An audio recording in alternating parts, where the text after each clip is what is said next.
اس طرح اپلیکیشنز ہیں وہ ہائیڈ ہو جاتی ہیں, بالکل ختم ہو جاتی ہیں. تو قرآن پاک کی کوئی اپلیکیشن جیسے صراط الجنان کی اپلیکیشن اگر کسی نے اپنے موبائل میں اس کو ڈاؤن لوڈ انسٹال کیا ہوا ہے تو اس کو اپنے موبائل میں رکھنے اور سائڈ جیب میں رکھنے میں کوئی مذائقہ نہیں ہے. البتہ بے ادبی کی صورت کب بنے گی کہ جب یہ اوپن ہے, اسکرین پر قرآن پاک جلوہ گر ہے, اب اس موقع پہ اس کو پلٹ کے زمین پہ رکھ دیا یا اس کو سائڈ جیب یا پینٹ کی پچھلی جیب میں یا اگلی جیب میں اگر کوئی رکھے گا نا تو یہ ایک ادب کے خلاف ایک طریقہ کار ہوگا. تو ایسے موقع پہ اسکرین سے اس کو ہٹا دیا جائے اور پھر جو اسکرین بلیک ہو جاتی ہے تو اس طرح کرنے کے بعد اگر جیب میں رکھتے ہیں تو اس میں کوئی مذائقہ نہیں. مختلف گھروں وغیرہ میں یا آفیسز میں جو لائٹیں جلتی ہیں اس میں اضافی لائٹس آن کرنے کو منع کیا جاتا ہے. تو بعض اوقات ایسا ہوتا ہے کہ ایسی جگہ ہے جیسے کوئی واکنگ اسپیس ہے یا جو ہے نا کوریڈور ہے یا بالکنی وغیرہ ہے تو یہاں پہ ایک آدھ لائٹ ایک آدھ بلب چھوٹا جلا کے رکھتے ہیں لوگ, تو کیا یہ فضول خرچی ہوگی, اسراف ہوگا یا نہیں ہوگا؟ دیکھیں کہ لائٹ وغیرہ کا جو معاملہ ہے نا اس میں عرف پہ ڈیپینڈ اور ضرورت کا. ٹھیک ہے. تو نارملی بالکونی وغیرہ میں لائٹ کی اگر حاجت ہے ٹھیک ہے یا اس بالکونی کے ذریعے سے آپ کی گلی فرنٹ حصے پہ روشنی جاتی ہے تو بسا اوقات رات کے اندھیرے میں گھر کے سامنے والا حصہ بھی روشن ہونا چاہیے تاکہ آنے جانے والے راہگیر کے لیے کوئی تکلیف دہ چیز سامنے نہ ہو. اچھی نیتوں کے ساتھ ہم باہر کی بالکونی وغیرہ کی لائٹ جلا سکتے ہیں. گیلری کی لائٹ بھی عام طور پہ جلائی جاتی ہے, اس سے گلیوں کے کچھ حصے روشن ہو جاتے ہیں. تو اچھی نیت کر لینا چاہیے. یعنی ضروری نہیں کہ ہر جگہ بندہ موجود ہو اور وہاں پہ کوئی کام ہو رہا ہو تو ضروری نہیں ہے اس کا. ضرورت اپنی یا دوسرے کی دونوں کا اعتبار کیا جا سکتا ہے. ٹھیک ہے. مختلف چین والی گھڑی پہننا کیسا ہے اور اس میں نماز پڑھنا کیسا ہے؟ چین والی گھڑی پہننا جائز ہے, نماز پڑھنا بھی جائز ہے. اس میں بھی علماء کا اختلاف ہے.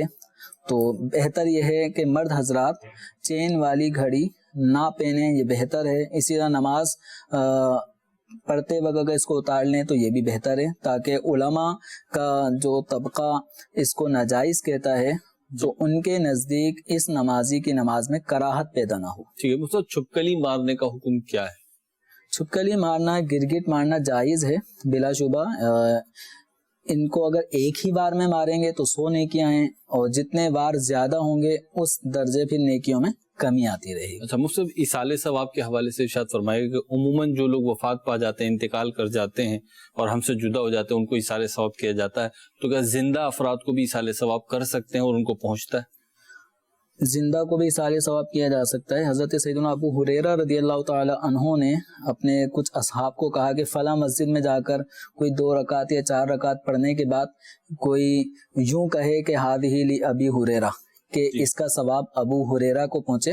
تو زندہ کو بھی ایصال ثواب کیا جا سکتا ہے جس طرح فوت شدہ مسلمانوں کو ایصال ثواب کیا جاتا ہے. مصطفی یہ اولیاء اکرام کی بعض افراد اللہ والوں کی جنہیں وہ اپنے طور پر اللہ والا سمجھتے ہیں یا واقعتاً وہ جو مسلمانوں میں مشہور ہیں ان کی پکچرز وغیرہ بنا کر امیجن کر کے, یعنی وہ ہاتھ سے بنا کر یا کوئی ان کی واقعتاً کوئی ایسی پکچر موجود ہو جو کھینچی گئی ہو, وہ اپنے گھروں میں آویزہ کرنا یا اپنے والیٹ وغیرہ میں رکھنا, جیب میں رکھنا درست ہے یا نہیں؟ اس کے درست نہ ہونے کو اس سے اندازہ لگایا جا سکتا ہے. کعبۃ اللہ شریف میں حضرت ابراہیم علیہ الصلوۃ والسلام کی شبیہ بنائی ہوئی تھی. مشرکین مکہ نے حضرت ابراہیم علیہ السلام کی شبیہ بنائی تھی, تو سرکار دو عالم صلی اللہ تعالی علیہ وسلم نے اس شبیہ کو دھو دیا تھا, مٹا دیا تھا. تو تصویر کی تعظیم کرنا جائز نہیں ہے. اور جب پیر صاحبان کی تصویر فریم میں لگائی گئی ہوتی ہے تو آپ نے دیکھا ہوگا, یہ ہمارے مدنی چینل کے ناظرین کا بھی مشاہدہ ہوگا کہ بعض لوگ اپنی دکانوں پہ, اپنے گھروں میں بزرگان دین کی یا اپنے پیر صاحبان کی اور اکثر فوت شدہ پیر صاحبان کی, جیسے غوث پاک رضی اللہ تعالیٰ عنہ کی تصوراتی خیالی ایک تصویر, داتا گنج بخش رحمۃ اللہ علیہ کی خیالی تصوراتی تصویر, وہ فریم بنا کر اس میں پھر ہر جمعرات کو باقاعدہ گلاب کے ہار پھول ڈالے جاتے ہیں, اگربتیاں اس کے اطراف میں لگائی جاتی ہیں. تو یقیناً یہ تصویر کی یہاں پہ تعظیم ہو رہی ہے. ٹھیک. تصویر کی تعظیم کرنا ناجائز اور گناہ کا کام ہے. مطلب کتابیں اگر نیچے ہوں, الماریاں ہوتی ہیں کتابوں کی, جیسے نیچے سے لے کے اوپر تک کتابیں رکھی ہوئی ہیں, اور ہم جیسے ابھی کرسی پہ بیٹھے ہوئے ہوں یا کسی تخت پر, چارپائی پر, کسی بیڈ وغیرہ پہ بیٹھے ہوں, تو کیا حکم ہوگا؟ بے ادبی ہوگی یا نہیں ہوگی؟